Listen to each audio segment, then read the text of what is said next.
You know? Man, focus on your task. Allow that good intention to be a great follow-through. Allow God to see your heart, the fact that you were cheerful in it, and allow him to bless that. You with me? You guys ready to roll to number 2? We're going to fly through tonight. Number 2, make sure your filter works. Make sure your filter works. I'm talking about from your brain to your mouth. You should have a filter. God invented it. You have this thing that allows you to think before you speak. Okay?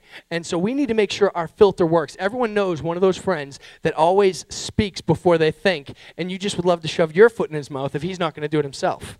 You know, someone sticks something in his mouth, sock, tape, someone fix him. You know, someone that you're really trying to impress walks in the door, you want to make sure so-and-so is not in the room. You're scanning. You're like, okay, I'm good. Let me talk. You know, we don't want to be one of those people. We need to make sure our filter is working. This can really get you in trouble. If your filter does not work, you could lose that race. If your filter does not work, you could lose that special someone. If your filter does not work, you could lose opportunity. Yeah? You're? Eh? Uh-huh. Okay. So, check this out. Lord, don't you care that my sister has left me to do the work by myself? Tell her to help me. Should have thought before you spoke. Where was her filter? Martha's gefilte fish wasn't working. Her filter was not there. And because of that, man, she's got to be the scapegoat for some of us. Well, hey, Martha did it. No, we need to understand. We need to learn from her mistake. Make sure our filters work. Okay? Some of you might remember this. Sorry. Just redid it all in my head. I'll talk to you about that in a minute. We'll get there. You know, couldn't you imagine it? She's complaining to the Messiah about her sister. You know, she might as well have been saying, Lord, smite her for not being in the kitchen with me. That sounds ridiculous, doesn't it? Doesn't it? You know, I remember as a kid asking God to strike people with lightning because they had the toy I wanted that I didn't get. Little silly, isn't it? Immature spiritual minds. How many times, like I said, how many times has it happened where you said something that you wish you could just take back? I like to call those moments Ralphie moments. Ralphie moments. You guys ever remember that movie, A Christmas Story? You remember Ralphie? The little kid that gets a little gun and all that stuff, and he's shooting, and it's cool. Well, anyway, Ralphie had this moment, okay? And the car tire popped. And he was on the side of the road, sitting in the car, and his mother says, you should go out and help your dad. His dad's like, yeah, come on out and help me. And so what's he do? He gets out of the car, and he goes over to be the big helper, okay? And as he's trying to be the big helper, he accidentally knocks all of the tire lugs out of the little hubcap. Boom! They go flying in the air. And he says, oh, fudge! But he didn't say fudge. And all of a sudden, you see the piercing look from the father. And he ends up getting his mouth washed out with soap. You remember the scene where it goes back to him and he's just got this big wad of soap sticking in his mouth? He's like, that's a Ralphie moment. And a similar thing happened to me. I'm trying to recall who I did it to. But I was probably 7 or 8 years old, and I was getting out of the car with my family, and I shot someone's fingers in the door. I don't know if it was a friend. I don't know if it was a brother. Brent, you might be able to help me out. But, was it you? No, his hand's good. I shot someone's fingers in the door, and the first thing I said was, Shikaka! And I'm like 8. My parents look at me, and they're like, and I was like, oh, come back. You know? Come back. I think I wrote, I will not use bad language like 800 times that day. It was bad news bears for me. Okay? And so I had one of those Ralphie moments. But we need to make sure our brain is connected to our mouth and that the filter in between is working properly. How many people are coffee people? Anyone here? I'm a big coffee drinker, about to have my first kid. I'll probably become a caffeineaholic with coffee. We're getting, stream dripped and all the presses, and I'm working that out on a side deal with Josh. But I'm going to get all the stuff. Anyway, the filter doesn't work, the coffee's bad, right? The filter doesn't work, the coffee's bad.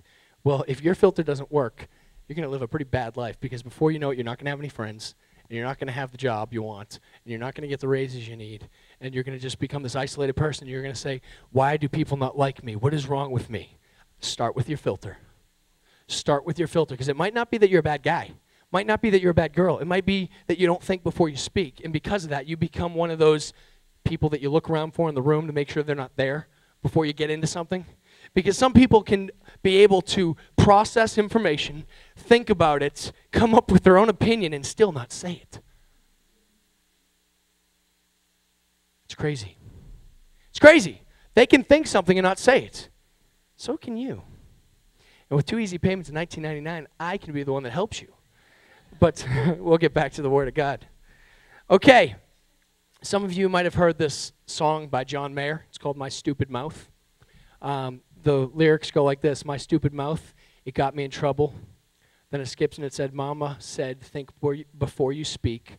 What can I say? No filter in my head. I'm never speaking up again. It only hurts me. I'd rather be a mystery than she desert me. I'm never speaking up again, starting now. We're not supposed to just close up like that, but at the same time, you have to have a working filter. You have to have a working filter, and that's what Martha was lacking at that moment in time. Are you still with me? We're jumping to number 3. Most importantly, this kind of ties in with how important the filter is. Number 3 is don't forget who you are talking to. Don't forget who you are talking to. Let me catch you up for those that haven't connected all the dots. Okay? Jesus is already into his ministry. He's already been baptized. God has already said, I bless you. You're my son. I'm well pleased. He's already done all that. So Jesus has started his ministry. He's healed the blind. More importantly, he has fed 5,000 people with a few loaves and fish. Yeah. So what I'm thinking is if Martha actually came in and worshiped Jesus and talked and sat at his feet, maybe Jesus would have cooked his own meal. Maybe he is miraculous, and God is looking for our worship. That's the whole purpose. We come to church, why? So that we can fellowship with believers, but most importantly, worship our God. That's what the point is. Okay, so God's intention, that's what Jesus said. He said, the one thing Mary is doing is what's most needed. What he basically said there was, you should leave the kitchen too and come and sit at my feet. Because this is what's needed. This is what's needed. Man, we need to understand who we're talking to. We need to understand for all those remember the story of Lazarus that was raised from the dead? Lazarus was actually the brother of both Martha and Mary. Okay? Lazarus was the brother of Martha and Mary, so that family had seen a lot of miracles. That family has seen Jesus in action. You know what I mean? Way more action-packed than a Chuck Norris film. Okay? But for those that want to know, the feeding of the 5,000 happened sometime around spring, 29 AD. For those that think AD stands for after death, you're wrong. 29 AD. Martha's house party happened about fall, 29 AD. And the resurrection of Lazarus happened winter, 30 AD. Okay? So all that happened within a year of time. Jesus is clearly doing miraculous things. Yet Martha forgot who she was speaking to. She forgot to use that filter in her head. Man, we need to watch our Martha speaking mouths. We need to watch and make sure that everything that comes out of our mouth is going to be potential for growth.